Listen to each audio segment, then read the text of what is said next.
pink cherry blossoms frame a description of the Royal University of Davao. The narrative shifts to the specialized medical school located in Therapia. A portrait honors Garcia Atira, celebrated as the father of medicine. The black-haired man notes the school's status as the continent's oldest. The balding official praises the medical school as a hall of wisdom. He further observes the solemn atmosphere of serious scholarship within its walls. A blonde woman wonders if her associate has arrived yet. Students discuss the iron wall and the grisly reality of anatomy prepped. A student questions why modern scholars perform tasks once left to barbers. The straight-haired blonde man boasts that only top talent handles dissections. A student remarks that only the iron wall shares his high status. The blonde woman stands alone by the door in a quiet moment. The two male students react with visible sweat and nervous hesitation. Maintaining her detachment, the blonde woman begins to walk away in silence. The straight-haired blonde man stands and demands she offer a greeting. He questions her constant attitude of indifference toward those around her. A loud shout rings out, demanding the woman's immediate attention. He grabs her shoulder, insisting she look at people when they speak. A sudden, dark memory of blood-splattered imagery overwhelms the blonde woman. A swirling purple shadow looms, demanding she acknowledge her supposed role. A sharp clashing sound punctuates the sudden release of tension. The man recoils in shock as his hand is forcefully brushed away. Shaking with pale distress, the blonde woman stares ahead with haunted eyes. She turns away abruptly, continuing her walk without acknowledging his presence. He mocks her perceived fragility and inability to handle physical contact. He ridicules the idea of a doctor who hates human interaction. She privately compares her classmates to primitive, spineless creatures lacking complexity. The blonde man wonders aloud how she intends to treat actual patients. She imagines him as a mindless sea creature while he continues insulting her. He follows her, accusing her of lacking any empathy for human pain. Undeterred, she asserts that she is destined to be the superior doctor. The straight-haired blonde man fumes at her refusal to even answer him. He begrudgingly relays the professor's orders for her to handle today's dissection. He grabs her sleeve again, mentioning a very distinguished guest's arrival. He explains his duty to receive the guest while she preps class. He sneers that she prefers the company of corpses over social duties. The blonde woman confirms his assessment with cold, blunt honesty. Stunned by her response, the blonde man asks for immediate clarification. He stammers, trying to process her lack of expected social grace. She reiterates her preference for working with the dead over the living. Closing the door, she notes that corpses are far better company. He shouts for Irene Rios as she strides away down the corridor. An officer announces that the faculty and students have been assembled. The formal entrance of the powerful Grand Duke Cassis is announced. The narrator introduces Professor Figueres, the school's most respected faculty member. Promising medical graduates with top marks are presented to the royal guest. Professor Figueres is stunned when the Duke initiates a handshake first. An ornate crest introduces the high-ranking Grand Duke Diego Casas. The Duke's prestigious titles and unsettling rumors are recounted as he enters. Descriptive narration portrays a noble whose kindness mirrors spring and whose depth matches the ocean. Unlike his peers, the black-haired noble demonstrates his belief in merit over lineage. A firm handshake symbolizes his promise that true skill warrants a place by his side. Grand Duke Casas requests that the faculty and students take their seats as introductions begin. Professor Figueres introduces the top male students, but the Duke remains stoically unimpressed. The balding professor nervously addresses the royal guest with visible trepidation. He cautiously inquires about the specific purpose of the Grand Duke's visit today. The Duke announces his urgent search for a highly skilled personal physician. Professor Figueres expresses profound shock that such a high-ranking noble arrived unannounced. A heavy silence falls over the room as the Duke observes the faculty. The professor reflects on the medical history and connections within the school. Duke Cassis reveals that his home territory is still plagued by frequent border skirmishes. He describes the chaos caused by the mad king of the neighboring kingdom of Alvar. The Duke laments his current doctor's incompetence in treating simple battlefield injuries with religious rites. He praises the medical school's modern surgical training, which Professor Figueres eagerly confirms. Maxi Rosano correctly identifies that the Duke requires a battlefield-ready surgeon, not a court doctor. The Duke confirms his need for a surgeon who can handle the rigors of war. His intense gaze suggests he is searching for a very specific type of talent. Infuriated, the Duke demands to know the identity of the student ranked first in the class. Professor Figueres hesitates as he reveals the location of their top scholar. Within the cold dissection room, the top student, Irene Rios, prepares for surgery. The narrative takes a dark turn as the scene focuses on the medical prep. The story continues as the true nature of the school's top talent is revealed. Irene contemplates her aversion to human contact while pulling on her protective gloves. She acknowledges the harsh labels her classmates give her while standing over a cadaver. The young doctor stands alone in the silence of the morgue, surrounded by tools. A sharp sound punctuates the air as she begins her clinical examination. A weary sigh escapes her as she considers the tools of her trade. Irene regrets that she must leave some work for the incoming junior class. She privately admits she must hide the genuine enjoyment she finds in anatomy. Splashing water, she fastidiously cleans her hands after finishing the day's prep. She accepts her reputation as a germaphobe while maintaining her strict hygiene standards. A sudden presence at the door catches her attention, causing her to turn. Professor Figueres enters the dimly lit room, calling out for her immediately. He scans the quiet workspace, initially thinking the room is completely empty. Irene startles the professor by appearing suddenly and offering a calm greeting. He quickly identifies her for the royal guest, confirming her presence in the room. Grand Duke Cassius steps forward to meet the woman he has been seeking. Irene dismissively compares the Duke's appearance to a cleanly peeled potato in her mind. She finds him slightly more tolerable than others, but still resents the interruption. Figueres wipes his brow, anxiously urging the silent woman to show proper respect. In her imagination, she mocks the professor's appearance with a colorful marine comparison. The Duke extends a hand in friendship, formally introducing himself to the young surgeon. Professor Figueres is horrified when Irene fails to immediately accept the royal handshake. Eschewing physical contact, Irene performs a deep, elegant bow to honor the Duke. She maintains her distance as the Duke's hand remains unreturned in the air. Figueres stammers about her rudeness while the Duke claims to be well informed about her. Irene stares at the noble, wondering exactly what rumors he has been hearing. She remains guarded, her expression hidden behind her mask as the tension rises. Irene bluntly denies the more gruesome rumors about her behavior during dissections. Grand Duke Cassius reflects on his cold detachment while dissecting a deceased prisoner. He proudly identifies Irene Rios as the medical school's top graduating student. Irene Rios looks on with a simple, quiet realization. Leaning closer, the Duke praises her record-breaking scores in medicine and surgery. She calmly confirms her expertise as he notes her blunt, matter-of-fact nature.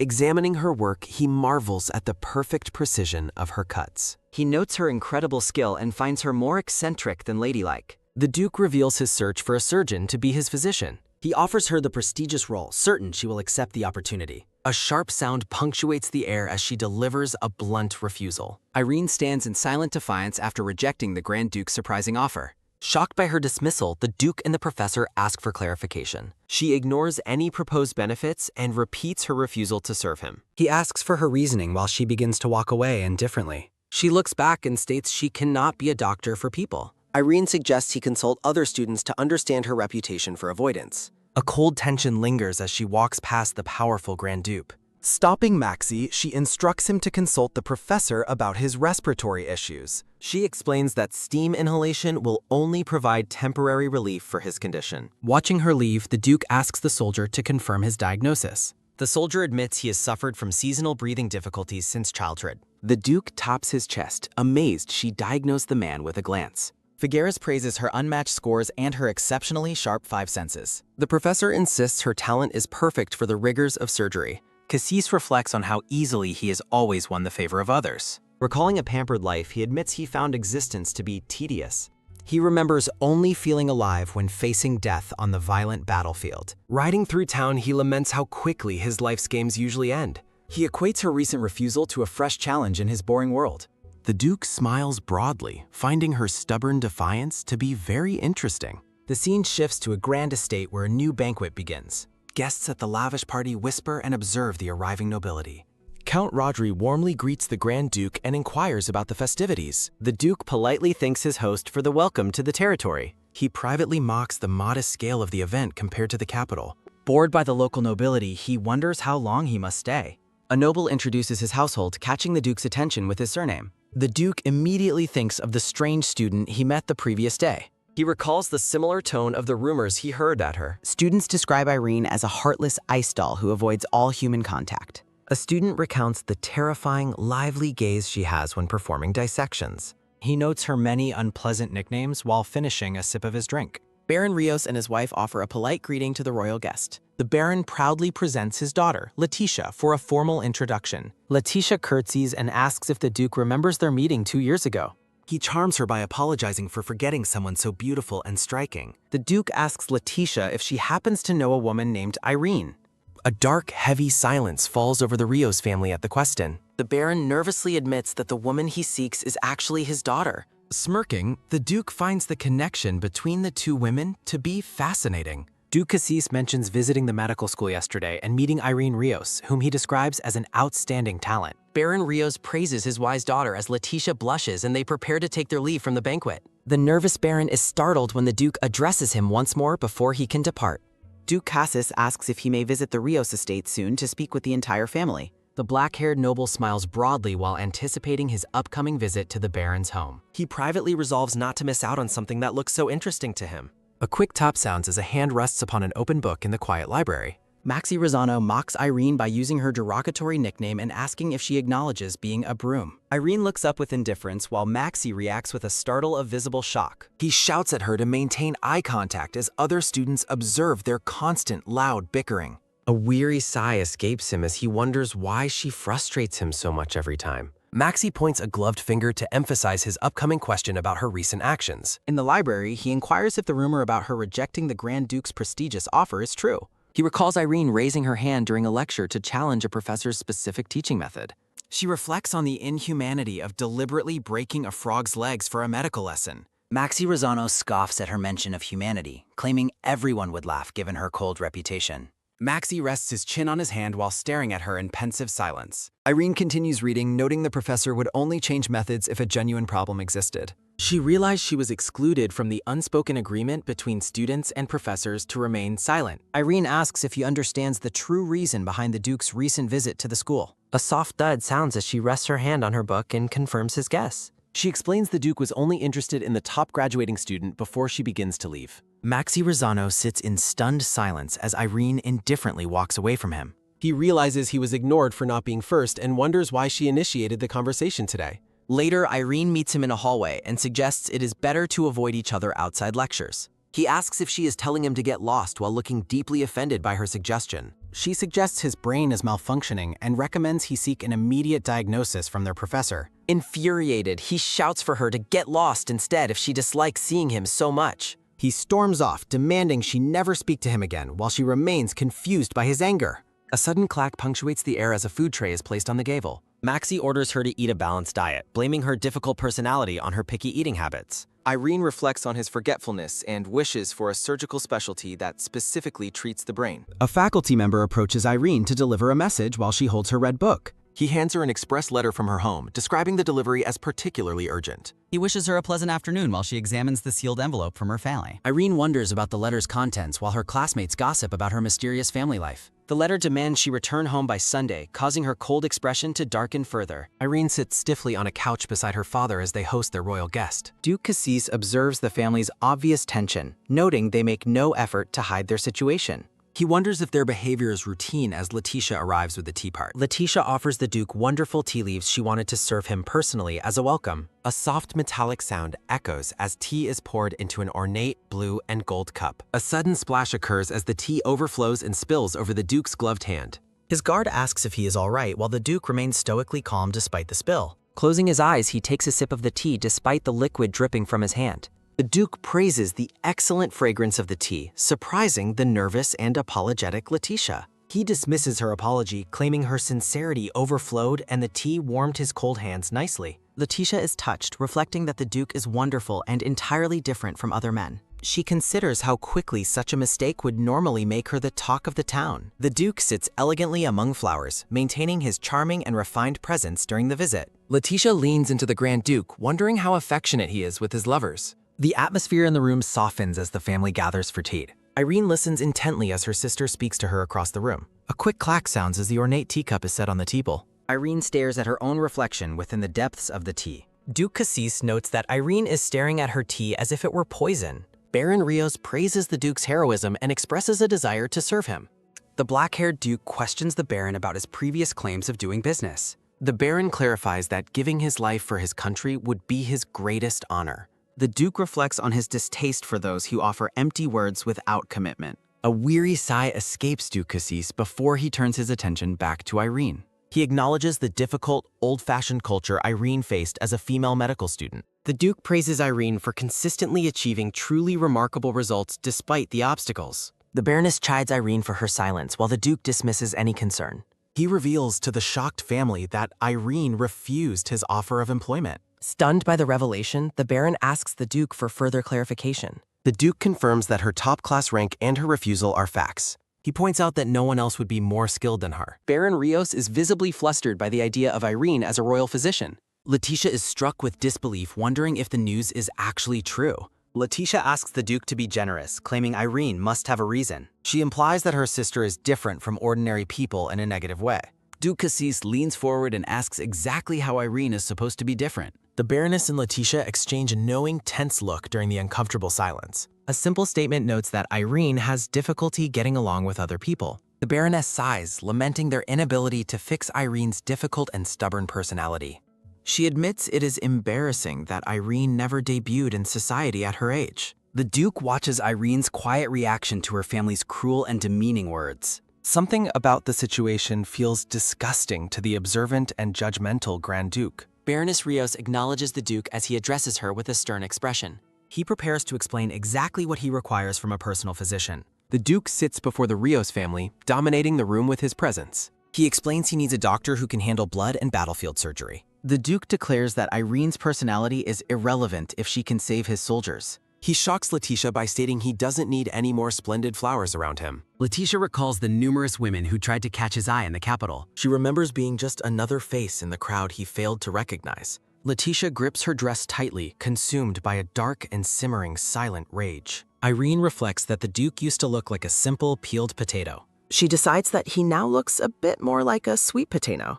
Irene considers that she is actually quite fine just the way she is. She reflects on a lifetime of being told there was something wrong with her. Isolated moments of social difficulty flash through Irene's mind as she remembers her past. She looks at the Duke, moved that he actually expressed a need for her. A sudden loud bang echoes as the heavy front door is shut tight. Irene struggles with a heavy suitcase as she prepares to leave the estate grounds. Letitia questions her sister's sanity for even considering the Grand Duke's prestigious offer. She tells Irene that the Duke will only be disappointed by her difficult nature. Letitia laughs mockingly, claiming the idea of Irene as a physician is a joke. Walking away alone, Irene quietly mumbles to herself that everything will be okay. Irene's eye widens in surprise as a voice calls her name. Duke Cassis steps from his carriage to greet the blonde-haired woman. Irene dismisses him, wondering why he hasn't left for the capital. The black-haired noble smirks, clearly amused by her cold reception. He joins her walk, commenting that the weather is quite pleasant. He adds that the company is more important than the chilly breeze. He explains he is walking on the inside to protect her from splashes. Irene cites statistics regarding the high frequency of local carriage accidents. She admits her desire to avoid becoming a victim of such incidents. The Duke is flabbergasted that she used him as a human shield. She mentions statistics showing that men survive accidents with fewer injuries. He orders Javier to his side before offering to carry her back. Irene refuses his help, stating she should carry her own belongings. He smiles brilliantly, though his charms fail to affect the medical student.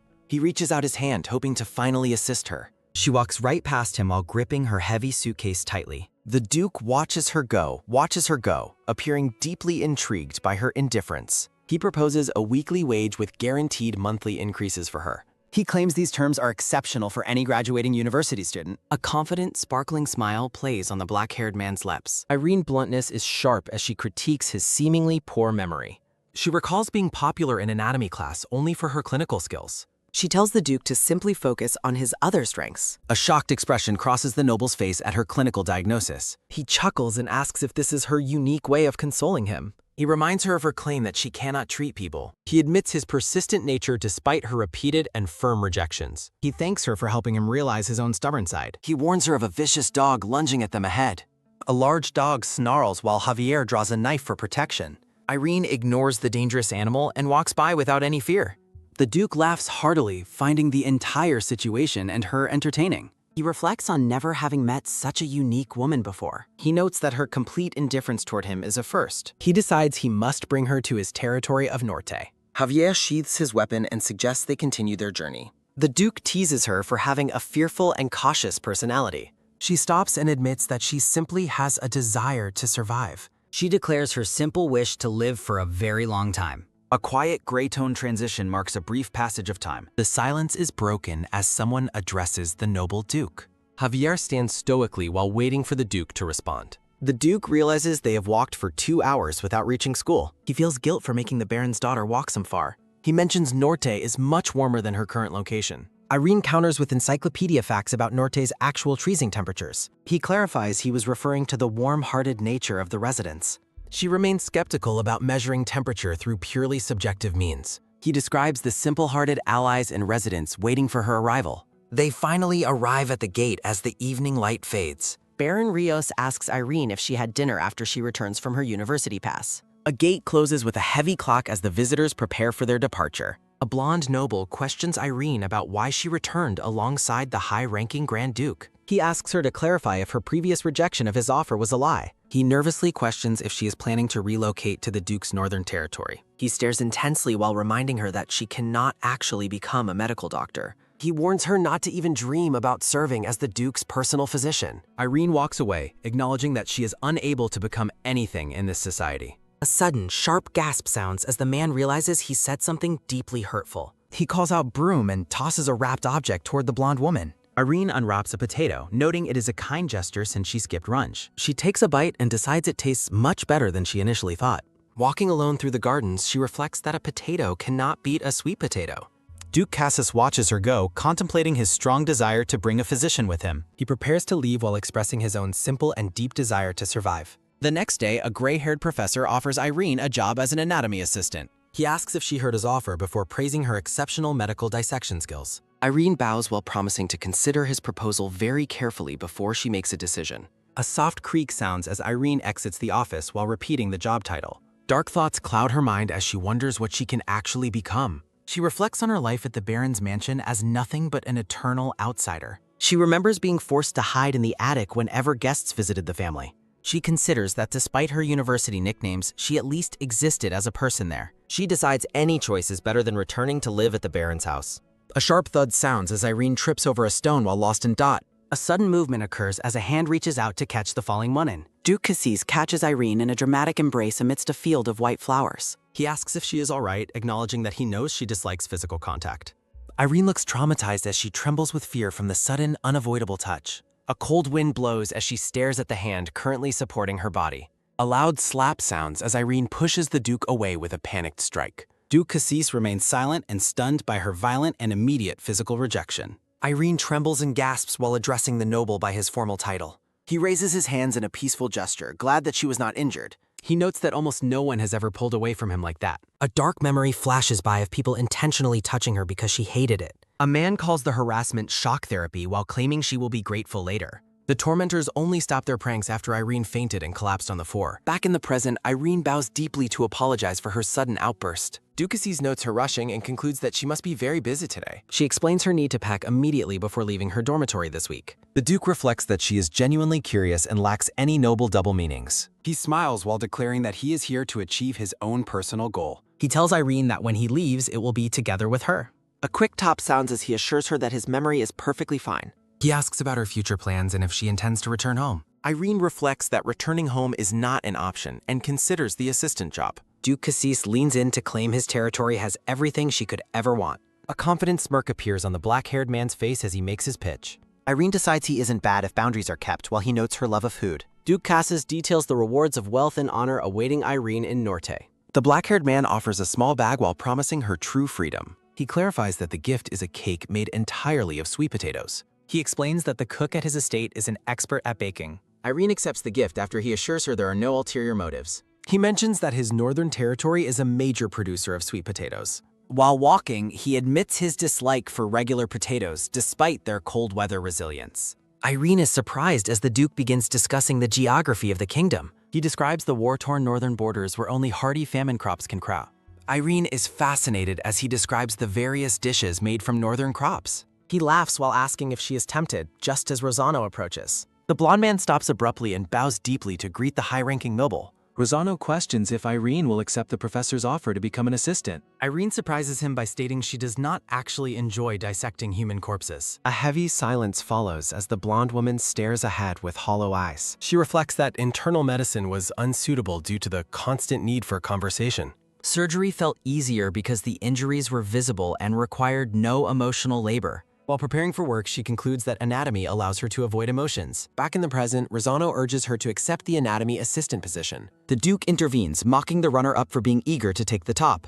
Rosano grows flustered as the black-haired noble steps closer with an intimidating aura. The Duke questions his intentions while the blonde noble tries to explain himself. Rosano claims that Irene is much better suited for laboratory work than clinical. The Duke smirks while repeating the man's words with cold and sharp sarcasm. He finds the man's arrogance irritating while Rosano struggles to maintain his composure. Rosano realizes his excuses are pointless since Irina is indifferent to his opinions. The Duke clarifies that even if Irene refuses him, the opportunity is gone. He dismisses the runner-up, stating he only wants the best student of the class. As the man turns to leave, the Duke calls out to him again. He mocks Rosano for using a derogatory nickname for such a beautiful woman. He issues a chilling warning for the man to watch his tongue immediately. Under the Duke's threatening gaze, the blonde noble submits and quickly agrees. The Duke turns back to continue speaking, only to find Irene has vanished. He laughs heartily with Javier, amused that she disappeared the moment he turned. Irene walks away alone while thinking about the many tasks she must finish. The scene shifts to the quiet and empty hallways of the medical university. Irene washes her hands in the lab, appreciating the silence and the solitude. She reflects on how prolonged suffering can eventually make a human heart unrecognizable. Walking toward the light, she wonders if she has reached a point beyond hurt. She continues her work on a corpse while lost in deep, melancholic thoughts. She considers the possibility that her internal world is as empty as the corpse. A sudden, sharp clatter sounds as Irene picks up her surgical tools from the tray. She reflects that everyone faces the same fate regardless of their life circumstances. Rosano complains about her coldness while they both wear protective medical masks. She bluntly explains that she prefers the dead because they are unable to speak. Rosano huffs and walks away while she reflects on the respect owed to donors. She realizes she must accept the job to ensure the bodies are treated well. She remembers the Baroness screaming about the high cost of her education and fees. Irene sighs, realizing she has no choice but to stay for the money. A quick sharp creak sounds as she moves to focus back on her work. Irene turns around and announces her decision to accept the professor's offer. Duke Cassis smiles slightly while acknowledging the woman's sudden and firm declaration. Irene looks at the Duke and informs him that his visits are unnecessary. Duke Cassis approaches Irene and asks her to reconsider his proposal once more. He mentally notes her habit of falling silent when focused on her work. He reflects on his evolving impressions since the first time he saw her. He observes her efficiency and realizes her skill surpasses mere natural medical talent. He concludes her expertise stems from countless hours of hidden, dedicated practice. A dark screen reflects his thought that other reasons exist for his interest. Duke Cassis expresses a deep and simple desire to survive for a long time. He wonders what drives her to cling so desperately to her own life. He admires the seasoned independence she displays while handling her medical tasks alone. The Duke stands behind Irene as she continues working on the anatomical corpse. A close-up reveals the Duke smiling at a burgeoning and unfamiliar internal feeling. He notices her bare hands for the first time while watching her movements. He notes how different her hands are from those of pampered noblewomen. He describes her hands as long, slender, and remarkably precise with surgical tools. He observes her hands moving in clean, light arcs that resemble a dance. He wonders what might happen if her quick movements slowed down even slightly. The Duke watches silently as Irene remains focused on the task before her. A close-up shows the Duke's throat moving as he swallows his unspoken thoughts. Irene flinches as she senses the noble's sudden proximity and unexpected movement. Duke Cassis realizes he startled her and offers a soft verbal apology. He watches her closely with an intense and thoughtful gaze. Irene reflects on the lack of warm water available in the cold room. A sudden, sharp clatter sounds as the Duke's hand touches the metal tray. Irene reaches out toward the surgical tools as the Duke continues watching her. She is startled and looks up as she notices the Duke's direct presence. He asks if it is finally time for her to finish her work. Irene looks around while realizing that her other scissors are currently missing. She turns back as the Duke extends a hand holding a pair of scissors. Duke Cassis smiles warmly as he offers the missing medical tool to her. Irene pauses and hesitates for a moment before preparing to accept the item. A close-up focusing on the Duke's hand holding the sharp surgical instrument.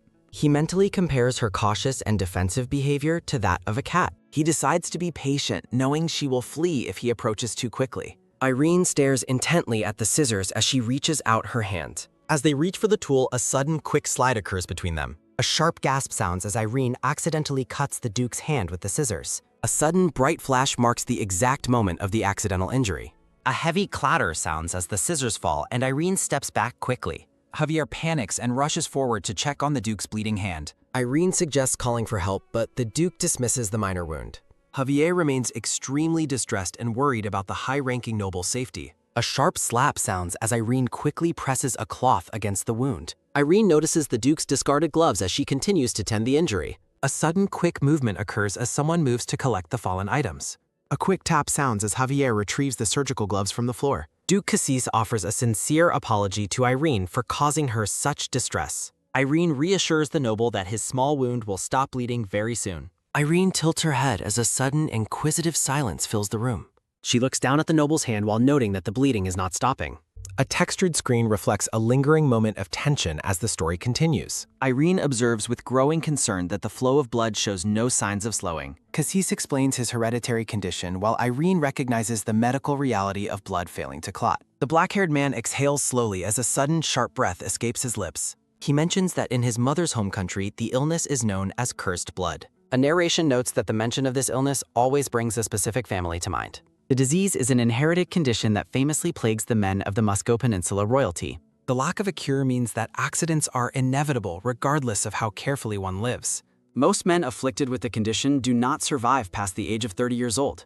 A man in royal attire looks on in despair as blood drips steadily from his hand. The narration emphasizes that even the most trivial wounds frequently lead to a certain death. Javier asks the Duke if it is necessary to call for the dean or a professor. He reminds the high-ranking noble that Irene is still only a student near her graduation. Javier questions what a professor could realistically accomplish that Irene cannot do in this moment. Cassis reflects on the typical reactions of pity and sorrow that usually follow his confession. Flashbacks reveal a woman weeping about her fault while a young boy is warned of danger. A young Cassis stares ahead with a hollow expression while a sudden quick top sounds. A man advises the Duke to send a proxy to the dangerous Northern Territory instead.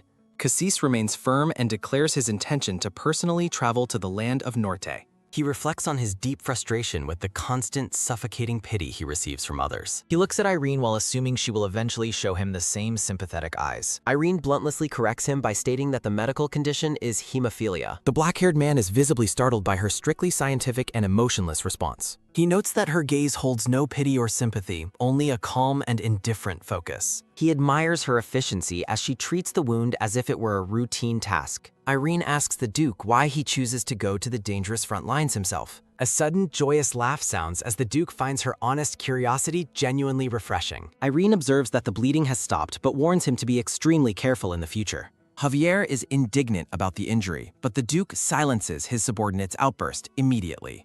Irene realizes the secret nature of the illness as the Duke asks for her absolute silence. Footsteps echo as the Duke mentions that very few people are aware of his true condition. Javier issues a chilling threat to Irene regarding the consequences of speaking about the secret. Irene calmly explains that since no one likes talking to her, there is no one to tell. A heavy silence follows as both men stare at the blonde woman in complete disbelief. She wonders if she misunderstood where women share secrets, causing the Duke to laugh heartily again. Irene stares blankly at the noble as his laughter fills the quiet medical laboratory.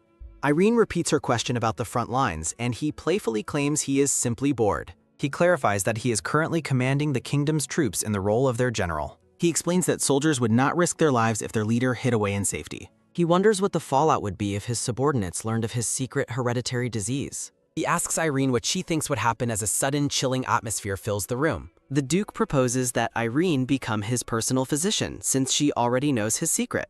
He confesses that having her by his side would make him feel much more at ease. Irene reflects on her mistake while looking down at her blood-stained gloves in deep thought. She wonders why the Duke is showing her kindness instead of delivering a rightful punishment. She remembers a woman from her past calling her a hopeless troublemaker who deserves no opportunities. A man in a flashback tells Irene that she can never become a real doctor. Back in the present, Irene prepares to address the Duke's unexpected and life-changing offer.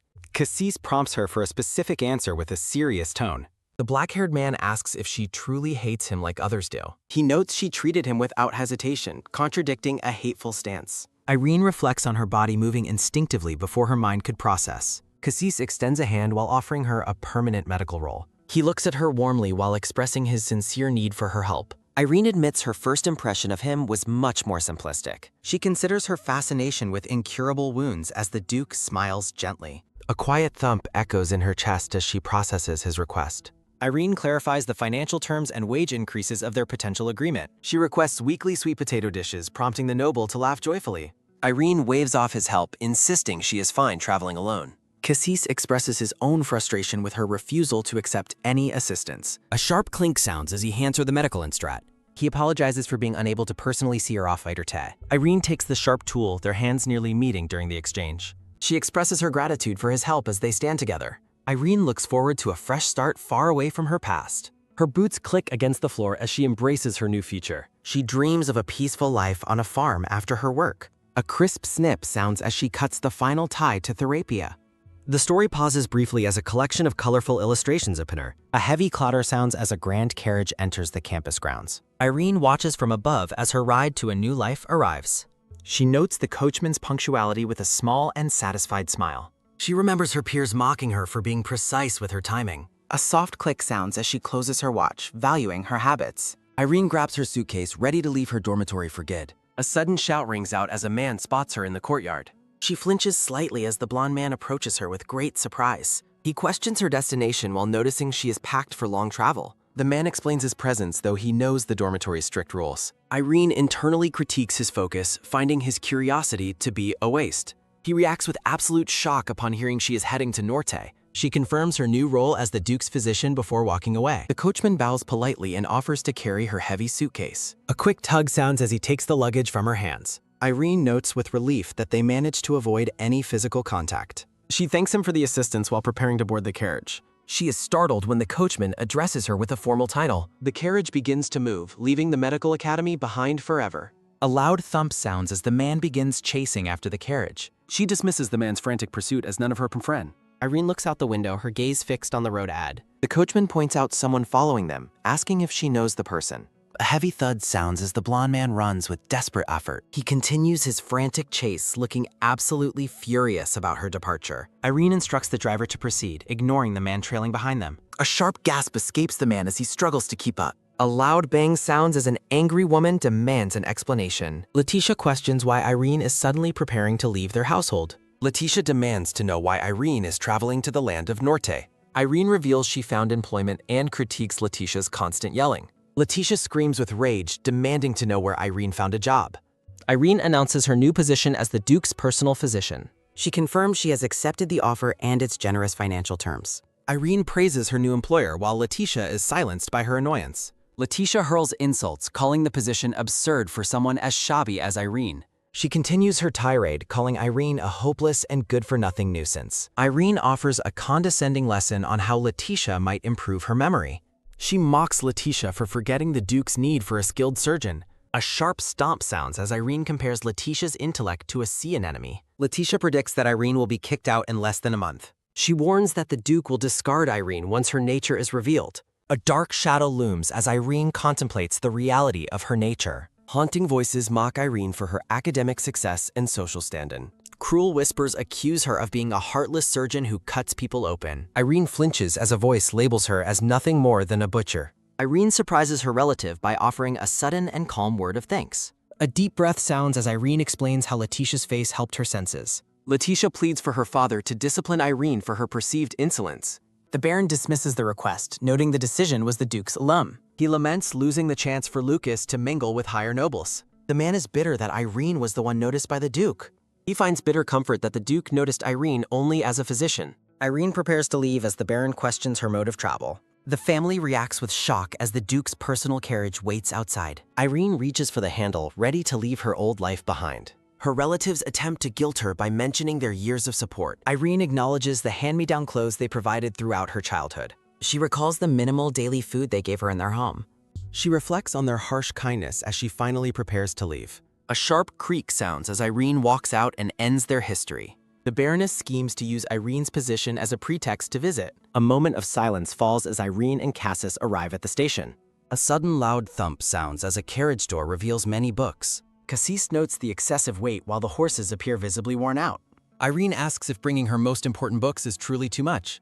Cassis laughs joyfully and assures her that bringing them is completely possible. He extends a welcoming hand toward his talented and dedicated physician. Irene reflects on the books being the only things she truly owned. Flashbacks reveal the Baron's external appearance as a seemingly good-natured man. He viewed books only as decorations, while rings adorned his fingers. A sharp thud sounds as the Baron discards books like worthless trash. Back in the present, Irene is glad she can bring on alone. Cassis advises leaving her old clothes behind for more suitable attire. Footsteps echo as Irene worries that they might be running late. A rhythmic tap sounds as Cassis slows his long stride for her. A station attendant points the way with a respectful and formal bow. A loud hiss sounds as the pair prepares to board the carriage. A muffled murmur sounds as Irene travels toward her uncertain new life. A flashback reveals people whispering about the child's identity and past trauma. The blonde child begs herself to forget the painful memories she carries. Servants pity the silent child who hasn't spoken since her terrible ordeal began. A sharp rustle sounds as Irene clenches her fist against the rising memories. Cassis observes Irene's sudden distress with a look of quiet and thoughtful concern. A loud hiss sounds as Cassis asks if she fears the massive locomotive. Irene admits she once rode a train, recalling the danger of unexpected accidents. A rhythmic tap sounds as Irene walks ahead, determined to handle everything alone. Cassis shows Irene her private room, encouraging her to rest during their travel. He offers his help nearby, but Irene gives only a brief and formal reply. Irene watches the scenery pass, reflecting on her departure from her old life. She silently prays to remain hidden and unknown in the distant land of Norte. A sharp creak sounds as Cassis wishes her a pleasant journey across the kingdom. A loud rattle sounds as the train speeds toward Irene's new medical role. A heavy hiss sounds as the grand locomotive pulls into the final station. A soft clink sounds as Cassis notes their arrival over a warm cup. Cassis admits he expected she would not visit him during the long trip. He lifts his tea, reflecting on the distance Irene keeps between them both. Cassis recalls his many failed attempts to invite Irene to dinner and tea. He watches her silently, noticing her exhaustion as they prepare to disembark. Cassis worries about her poor complexion and the weight of her hidden burdens. A soft swish sounds as he decides to check on her well-being regularly. A sudden rattle sounds as Cassis finds Irene waiting for him at the exit. A heavy thud sounds as Cassis leads her out into the bright station air. A quick rustle sounds as Cassis offers his hand to help her step down. Irene insists she is fine, but Cassis playfully claims he is the worried one. He asks her to consider his public reputation by accepting a gentleman's assistance. A soft huff sounds as Irene relents, hoping to avoid any social gossip. A light brush sounds as Irene finally reaches for the noble's extended hand. A sudden twitch sounds as Cassis takes her hand with a firm and reassuring grip. A quick tap sounds as Irene steps onto the soil of her new home. Cassis smiles warmly while officially welcoming her to his ancestral land of Norte. A sharp squint sounds as Irene shields her eyes from the bright northern sun. A flashback shows young Irene walking past a grand portrait of her unloving family. She remembers her time at medical school as an isolated and unwanted nuisance. Cassis reassures her that both he and his land sincerely welcome her presence. A soft sob sounds as Irene thanks him while viewing the vast station. A gentle breeze sounds as Irene wonders if she can truly become normal here.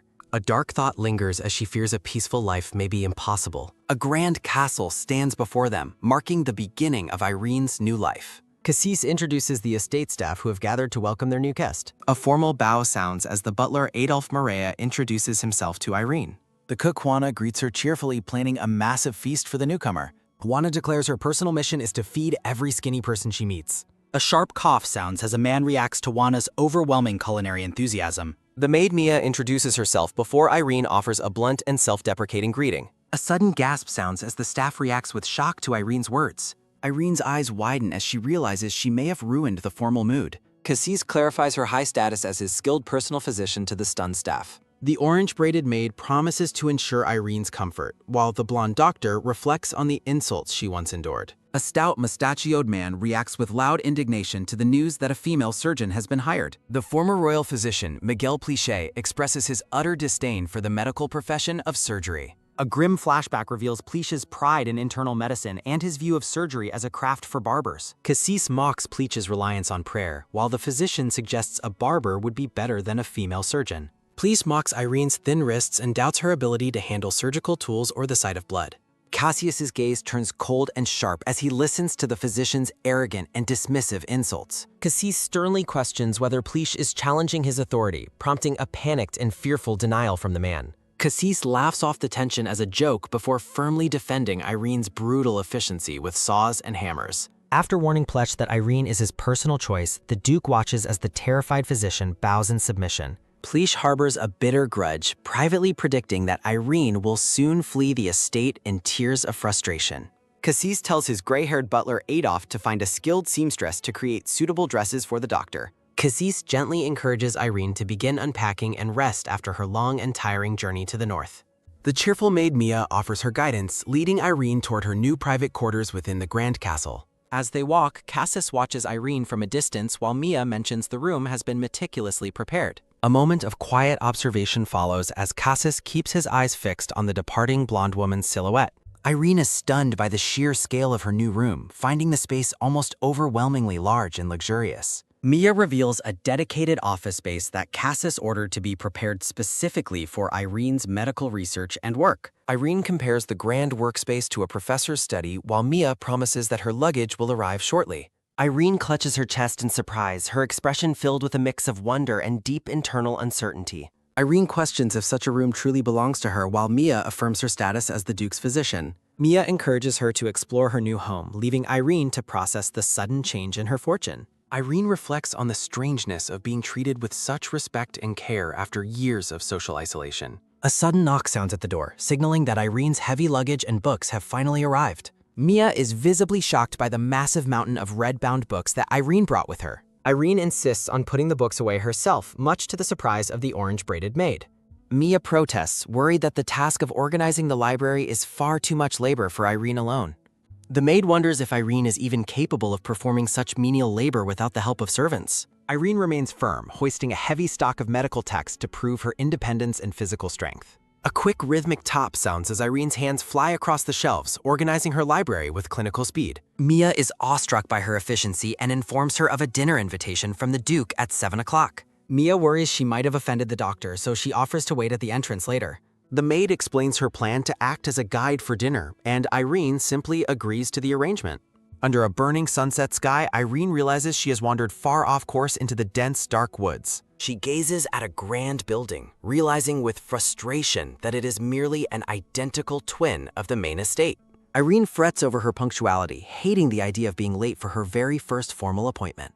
A sudden realization dawns on her as Cassie's voice echoes through the evening air, startling her from her thoughts. Cassis explains the confusing defensive design of the estate, where identical buildings were built to misdirect potential enemies. He notes that the architecture ensures the safety of the residents by keeping their exact locations a secret. Irene is puzzled by his arrival, questioning how he managed to find her in such a remote spot. Cassis explains that the paths naturally lead lost travelers here, while Irene realizes she missed a critical left turn.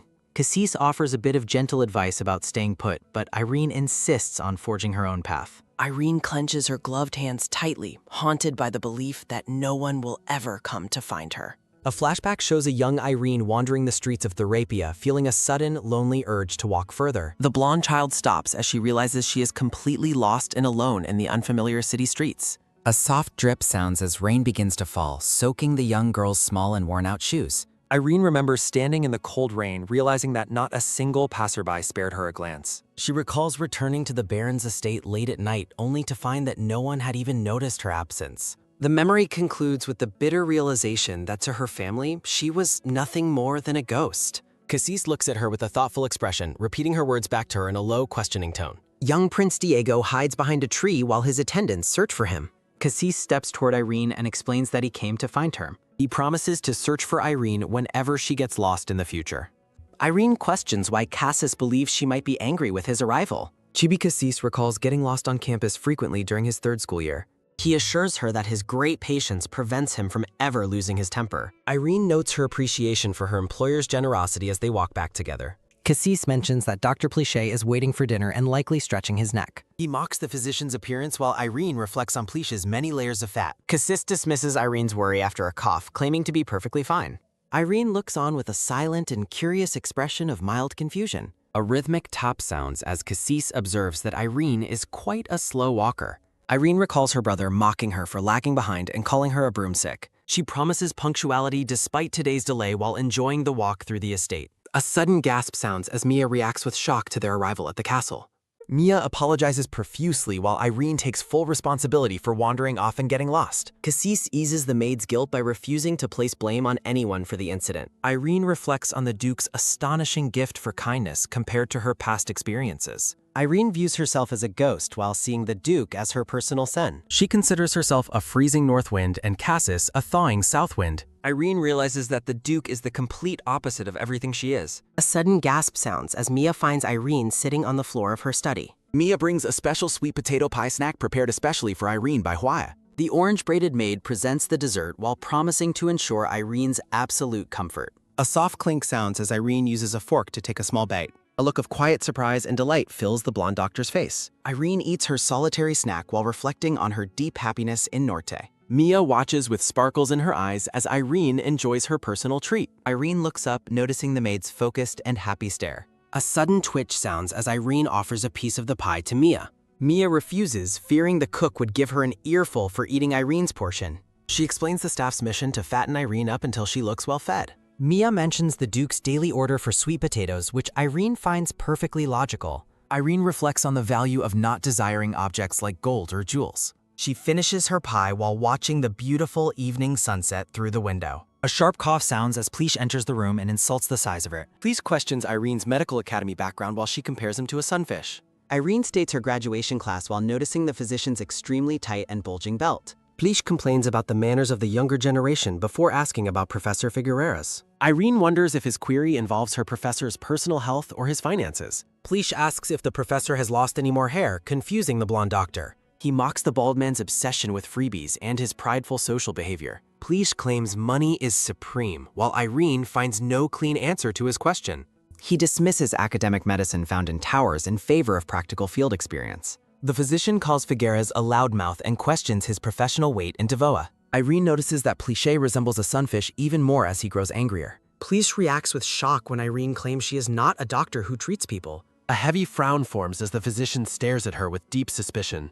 Pleesh suggests her role as a physician is merely a false cover for her. He asks Irene if she secretly spent a night with the Grand Take. Irene questions the physician's meaning, while Pleesh believes he has confirmed his suspicions. Pleesh feels relieved, dismissing Irene's medical skill because of her gender and age. Cassis suddenly appears, startling the physician by questioning his comments on the Duke's taste. The Duke demands to know what the two doctors were discussing so intently. Pleesh offers a frantic excuse about mentoring before making a very hasty exit. Cassis marvels at the physician's speed before formally asking Irene for permission to enter. Irene reflects on her inability to decipher the hidden meaning behind the physician's words. Irene ponders whether the query referred to a medical dissection or a banquet. Cassis watches blankly as Irene admits she struggles to understand social implications. Irene recalls spending a night near him, much to the Duke's alarm. Cassis panics, reflecting on his reputation and his avoidance of alcohol-induced mistakes. Irene clarifies she meant their journey on the steam train to the north. Cassis explains the vulgar euphemism while Irene reacts with silent, baffled confusion. The Duke realizes he may have chosen his words poorly during the explanation. Cassis explicitly mentions physical intimacy, causing Irene to freeze in utter shock. A dramatic visual effect punctuates Irene's speechlessness as the Duke approaches her. A curious hum sounds as Cassis turns his attention to the bookshelves. He observes that the medical texts are not organized by any standard category. Irene remains dazed by his earlier words while he asks about her sorting system. Cassis notices Irene's frozen state and calls out her name in concern. Irene explains that she has organized the books based on their size and color. She notes that a uniform appearance is much more soothing to the ass. Cassis questions the efficiency of her method for finding specific medical information. Irene confidently asserts that her memory allows her to locate any book instantly. Cassis watches the doctor with a silent, lingering, and observant gaze. The Duke steps behind Irene, his presence looming as he reaches for the shelves. Cassis selects a heavy volume titled Canonical Medicine from the impressive collection. Cassis notes the specific medical topic while Irene reaches for another book. Irene struggles to reach a book on the high shelf, her hand trembling. Cassis retrieves the healing text for Irene, startling her with his sudden close proximity. The Duke's arm reaches across the floral display toward the bookshelf.